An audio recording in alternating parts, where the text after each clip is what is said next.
before we get started, one more brief, because we don't have much time, round of applause for our brilliant artists and creators.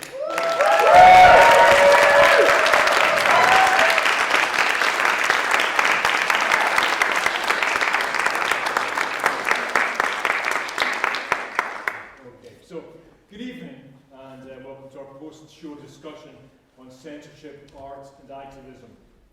My name is Monahan, and I'm a member of the Board of Trustees of Scottish PEN, the Scottish Centre for PEN International. It's a worldwide association of writers and readers who aim to promote friendship and intellectual cooperation among writers everywhere. We're fortunate enough to have Joe Clifford as a member, and one of our key goals is to fight for freedom of expression. I'm also a member of our Writers at Risk Committee, so I'm sure you can imagine how glad I am to be here with you all tonight. Each of Joe, Susan Worsfold, Renata Carvahlo, and Natalia Mallo will be sharing some of their thoughts on our topic with us tonight. Our translator and an accomplished theatre director in her own right, Flavia de Villa, will be working with Renata. After they've each given an opening statement of 5 to 10 minutes, we'll be welcoming questions from you, our audience, and hopefully we can make it work online, our audience. About 20 to 30 minutes is still going to be subject to a little bit of crushing. Before I give a very short summing up, and let you go on to continue your own discussions. So, without further ado, I'd like to introduce our speakers. Joe Clifford, of course, is the playwright of The Gospel According to Jesus, Queen of Heaven, which is the acclaimed play that gave birth to the powerful reimagining we've been fortunate enough to see tonight. She was a proud father and grandmother living in Edinburgh. She's internationally known as a performer and the acclaimed author of 100 plays. As a performer, Joe is best known for her work Eve, which she co-wrote with Chris Good, and which she's been touring in the UK and in Brazil in a National Theatre of Scotland production. As a playwright, her 5-play sequence, 5 Days, Which Changed Everything, has recently been broadcast on BBC Radio 4. Her first play, Losing Venice, first performed in 1985, has recently been revived by the Orange Tree Theatre in London. Her Anna Karenina has recently had a highly successful run in Tokyo, and her queer version of The Taming of the Shrew has been performed to great acclaim in Cardiff and Glasgow. Here.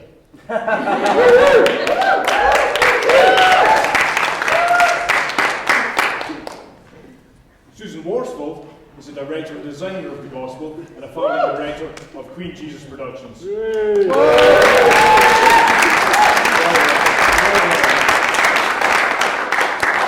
Award-winning theatre director and voice practitioner, and is co-director of the Nadine George Voice Centre and associate teacher to the Centre of Voice at the Royal Conservatoire of Scotland. Susan uses Nadine George voice work to support the arts and health sector, sign language interpreters with Long Ha, and an ensemble company for actors with learning disabilities, and has worked with the LGBT Health Centre, offering workshops to the trans community.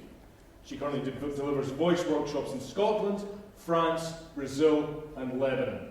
And sorry if I'm going quickly. As a director, she's won 3 separate Made in Scotland awards and has been supported and commissioned by the National Theatre of Scotland, British Council Scotland, British Council Brazil, and Creative Scotland.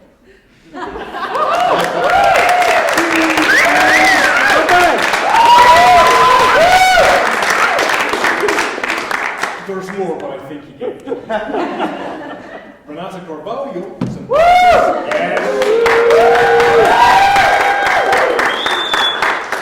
actress, director, playwright, and transpologist, that is, trans-anthropologist. You're all familiar with Renata's work now, I think. Renata is a founder of Monahan, the national movement of trans artists, the Trans Representativity Manifesto, which aims for trans artists playing trans characters, and Collective T, the first art collective formed entirely by trans artists in Brazil.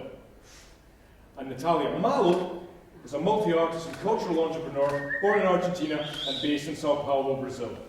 She has 20 years of professional experience developing projects in the fields of music, performing arts, and interdisciplinary practices.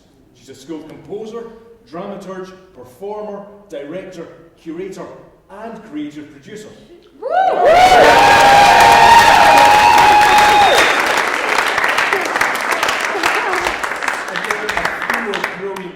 And she is translator and director of the version of The Gospel According to Jesus, Queen of Heaven, that we've been fortunate enough to witness tonight. So,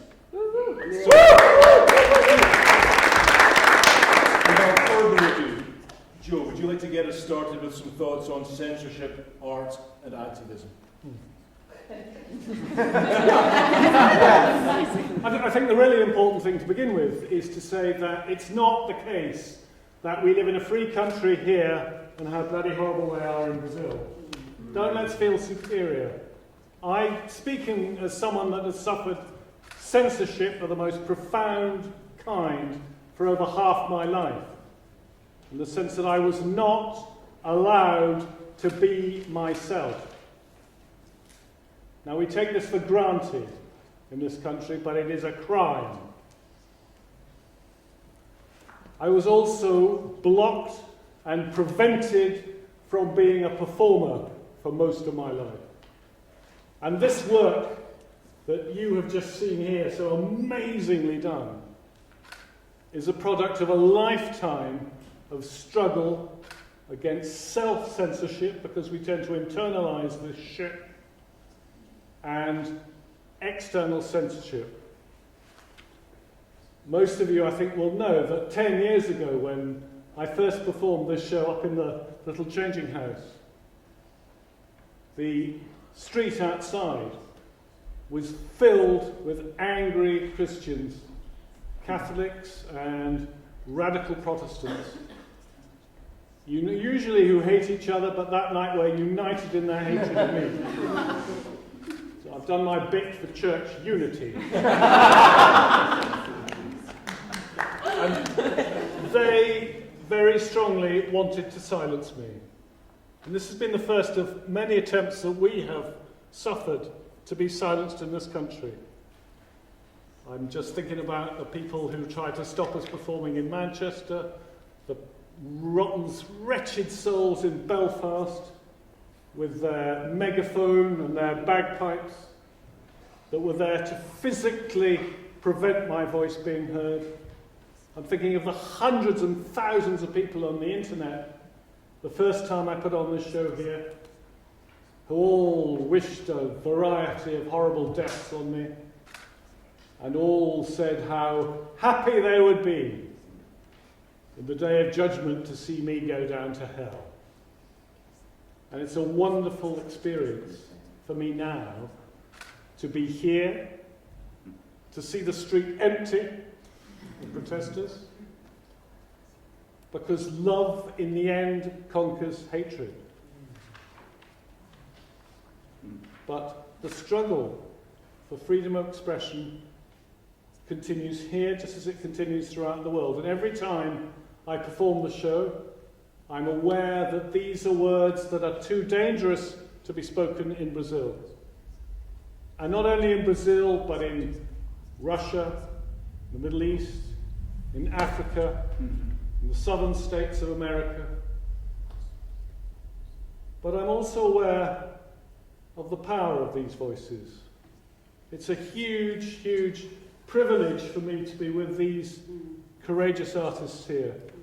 These women have been risking their lives to make sure my words are performed on stage.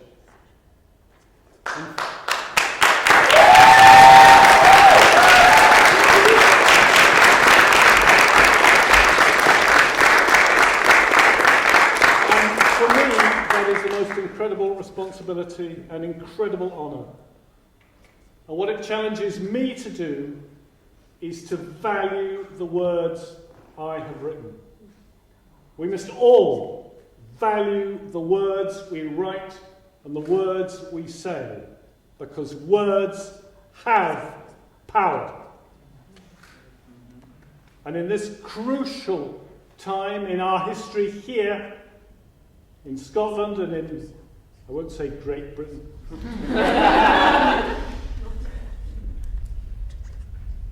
contemptible Britain, but also in the world, our words matter. As the song said at the end of this show, a new world is coming. And of course, the authorities will try and silence it and prevent it. but we must keep struggling to ensure that we speak, that we imagine this new world, that we bring it into being through our imaginations and through our words. Thank you.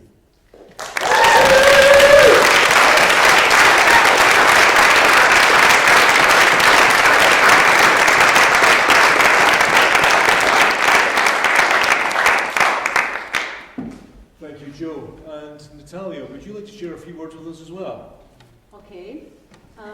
So first, it's a great honor, Joe, really, to be here sharing with you this moment. We know what we've gone through because all the time during this journey we were together, and we always had the support of our sisters. It wasn't easy.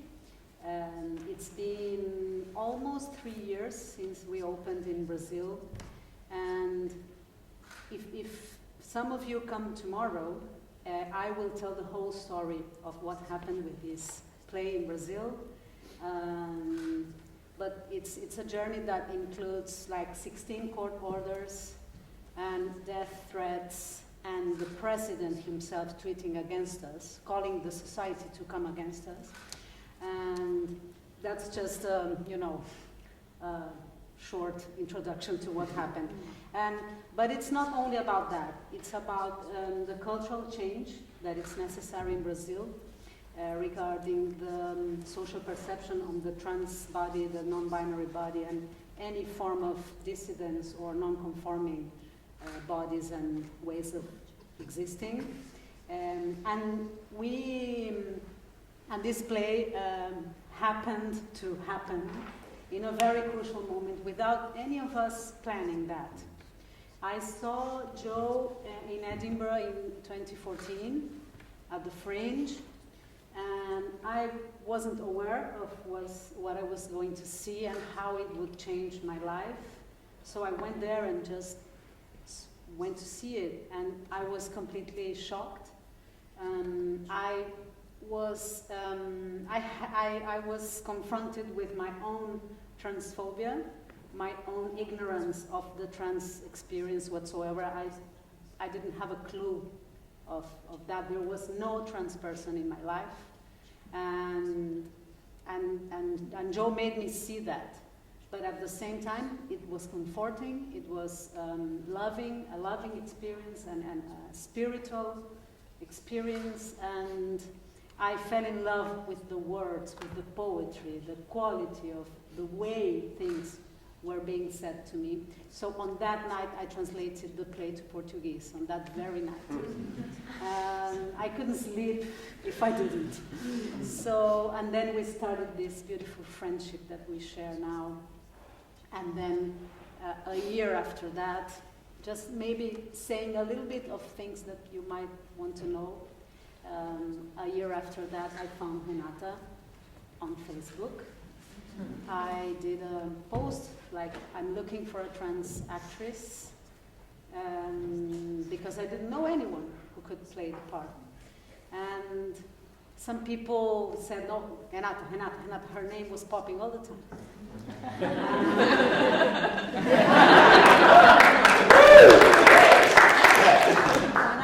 I got 50 emails of interest, of people expressing interest. I asked people, the audition was a short video reading a small part of the text, different parts. So I had the whole play being read by 12 different trans artists that applied for the job. So, and when I saw Renata's video, I was hypnotized by her eyes, by her presence, by her artistry. I could tell she was an actress, you know. So I said, I think it's her. And then we met one day for lunch, and I said, you know, after having a little sushi, I said, you know what, it's yours. I gave her the text. So that was also the beginning of a beautiful journey. Renata, she was and she is my teacher in lots of things. We learned a lot together. We went through a lot together, and I mean a lot. And this moment for us, it's kind of a closing. Not that we are not performing anymore, never again, but we can't expose ourselves as we did in the past to the level of violence that we were facing. It was at some point it became too much, and at the same time we performed like around 250 times. So many people saw it. It got a great, impact and press interest, and always sold out, and always, small moments of magic of changing someone's lives, or someone who brings their mother, their grandmother, their grandfather, and opening eyes, and bringing discussion about trans representation in the arts, about public policy for LGBTQIA+, everything else. So it's became something really important for everyone, but beyond the arts sector. So we are satisfied in a way. We are not satisfied with the violence, so we don't want to expose ourselves anymore like we did before. So we are really choosing where and when and how we perform in Brazil. So this feels like the closing of a cycle of things, and the fact that this is happening during this beautiful celebration, it makes it even more meaningful for us. It's been all the way through about generosity and friendship and learning with each other and growing and sharing this beautiful message and making people think and feel, and it's been amazing. That's it.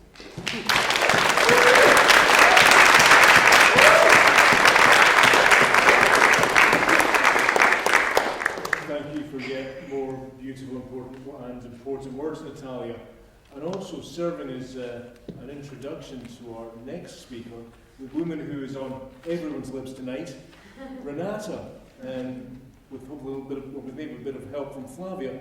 Would you like to share some of your thoughts about the experience of performing the play and the censorship that you've been subject to?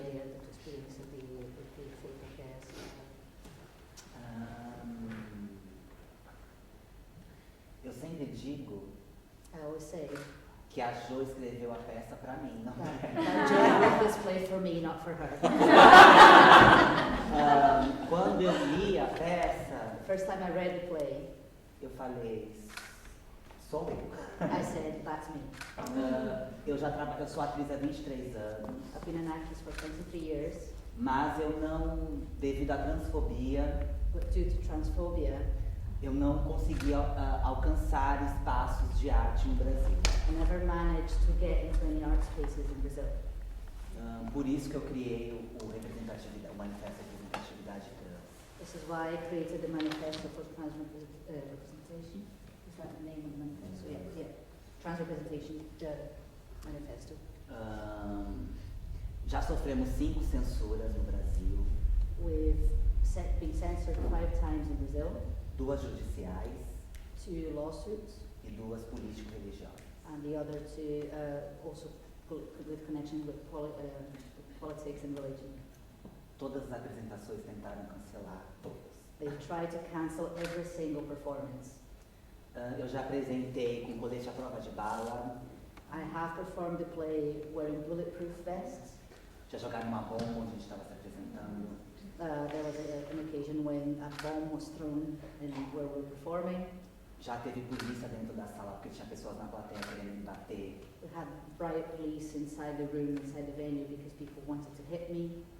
Já teve muitas pessoas rezando na porta do teatro, queimando o convite, batendo em pessoas do teatro. There were people praying at the theatre door. There were people burning the flyers and invitations and just hitting people working for the theatre. Eu recebia ameaças diárias de como iam me matar, explicavam como iam me matar. I received daily death threats with detail about how they were going to kill me. Até pessoas que é um colecionador de armas também já me ameaçou. There was a gun collector that threatened me. Devido a tudo isso, com toda essa pressão e essa violência, o meu corpo adoeceu. Due to all this pressure and violence, my body got sick. Eu tive síndrome do pânico, uma depressão profunda e hoje eu estou em tratamento. I had panic attacks, I suffer from depression, and now I'm undergoing treatment. Devido a isso, eu pedi para a gente dar um tempo desta peça, pelo menos no Brasil, e escolher saber aonde vamos apresentar, porque nós realmente é muita violência. Due to all that, I asked the team to maybe take a break from doing the play, at least in Brazil, and then start being a bit more selective about when and where we perform it. Porque todo mundo pode ser Jesus, Because everyone can be Jesus, menos nós, pessoas trans. except for us trans people. Não somos pessoas que têm validade, que têm a honra de interpretar Jesus. We are not people that are validated or that can have the honor to perform as Jesus.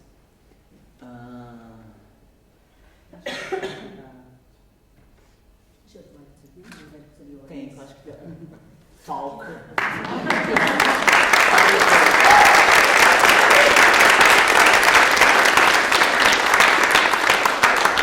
Okay, I'm terribly sorry, we are under quite a lot of time pressure, so we won't be able to take a lot of questions, but please, if you have a question, raise your hand and we'll try and fit some in. Susan não vai falar? Susan No, speak? Susan's been kind enough to open up the floor, but Susan, if you want to say a couple of quick words, that'd be great. I feel like what are the spaces what are the voices to listen to in a space like tonight? And I feel like it's really important to hear from Renata and from Joe and Natalia, not to take away from my own voice, but I feel like their experiences are so unique. I feel like the time is really important to give over to that. I would just say that the parable of the woman at the well is really resonating, and that sense of we will have a water inside us that will not dry up, and that sense of resourcefulness and being resourceful in oneself, being resourceful in ourselves and how we can give space to one another to be resourceful, to be more of ourselves rather than reaching out, trying to be more than ourselves, and that when we are more resourced inside ourselves, we have more opportunity to take space with our voices. And then we can decide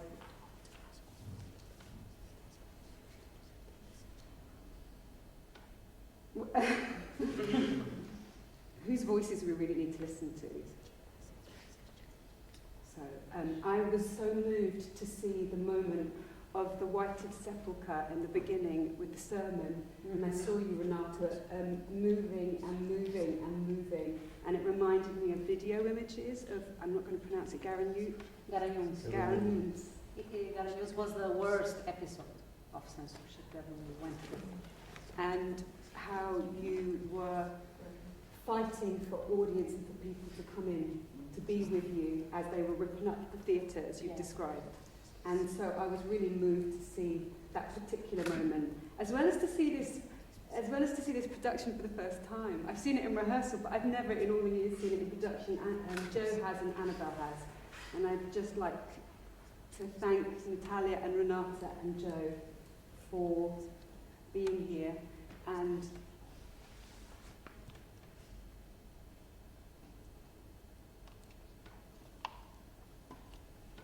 dot dot dot.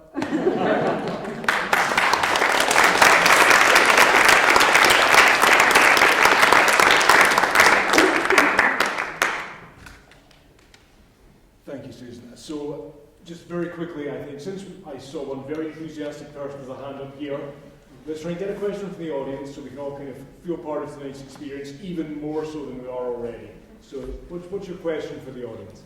Sorry for the panel. You all can discuss it afterwards. Yeah, first of all, thank you so much.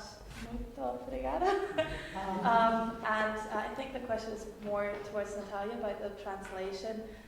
So I didn't speak Brazilian, but Spanish, and I think they compare quite closely, and I was wondering about the gendering and the language, like the A and O endings. I think I noticed that most of the common, like whenever it was talked about a group of people, were feminine endings.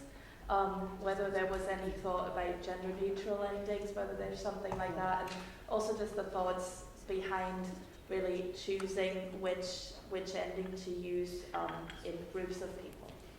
Yeah, so the translation process gave us an opportunity to insert gender politics in the text. So when I noticed that, I told Joe, because Joe has expertise in Spanish too. And so we had an opportunity here in the text. So we took some decisions in the architecture of the text, which is like the collective nouns are gendered in the feminine. So when we say all of us, we refer to, in Portuguese, all of us would be a masculine. We call it a generic masculine. It's like gendered to the masculine. And then we did the opposite. So it automatically creates a deconstruction of that. Also, there are some non-binary characters, like the angel. So when the angel comes, it's because it's a translation. It's hard to explain, but it would be like she, the he angel. So it's kind of yeah. So that's the beauty of translating. That allow us to work on that because both Spanish and Portuguese have this patriarchal structure embedded in the language. So by translating and changing that, we are making that more visible and like having an opportunity to change it. So, but some people go like, oh, something's wrong, and then they get into it. I don't know if you want to comment on that. Joe? No, it's just beautiful. Isn't it beautiful? Just to be able to overturn patriarchal structure like that. Just, I love it. She is the best translator.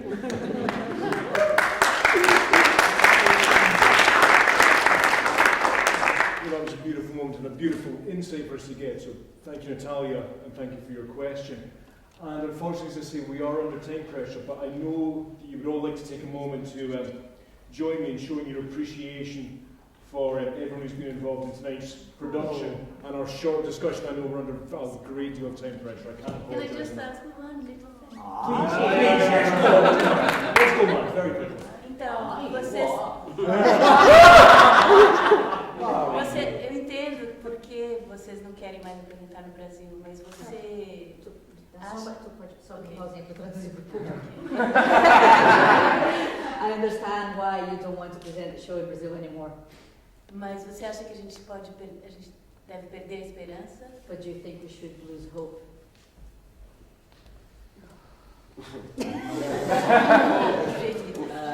Para falar do Brasil, eu preciso dar uns números para vocês entenderem um pouco o Brasil. In order to talk about Brazil, I need to give you some figures so you can understand Brazil a little bit more. O Brasil é o país que mais mata corpos trans no mundo. Brazil is the country that kills the most trans bodies in the world. Ele é responsável por 40% das mortes no mundo. 40% of the death of trans people in the world happen in Brazil. A vida de uma pessoa trans no Brasil é de 35 anos. Life expectancy for a trans person in Brazil is 35.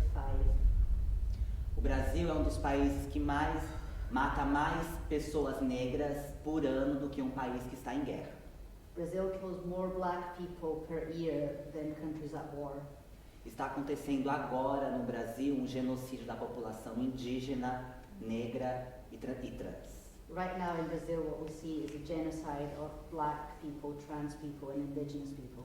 Nos últimos meses estão acontecendo muitas execuções de pessoas, eu falo LGBT. The last month what we're seeing is execution, people LGBT plus people getting executed.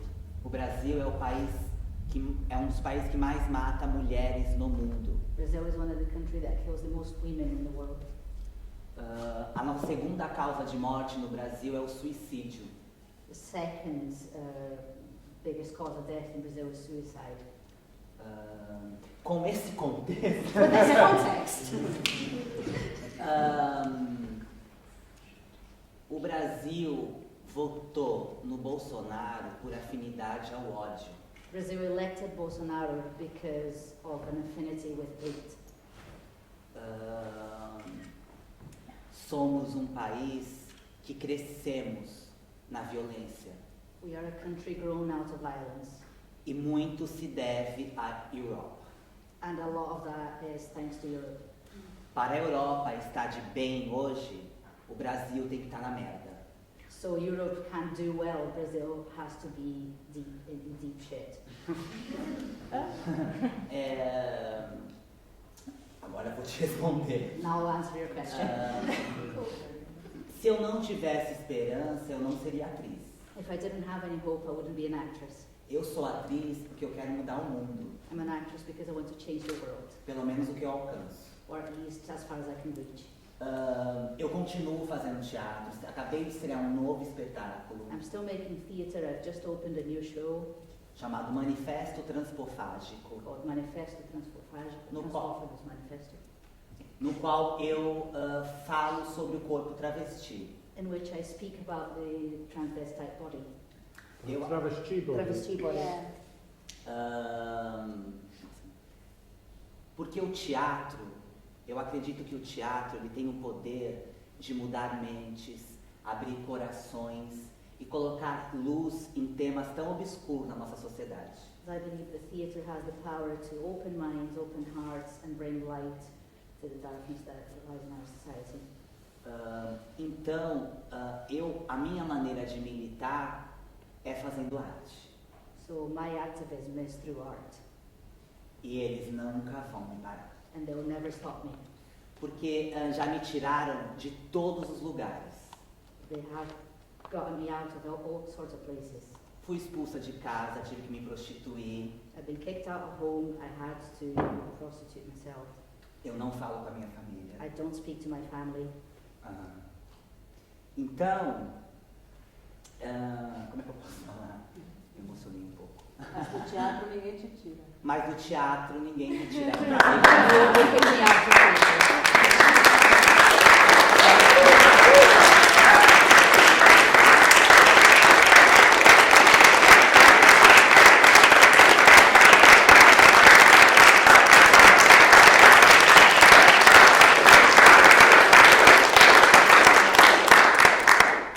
Well, in light of those important facts and those beautiful and important sentiments, I'm sure you would all like to join me in thanking everyone and showing your appreciation for everyone who's been involved in tonight's production and discussion.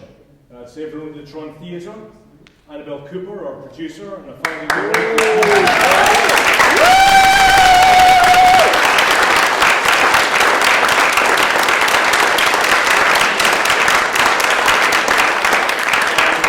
once again, Joe Clifford, Susan Worsfold, Natalia Mallo, and Renata Carvahlo.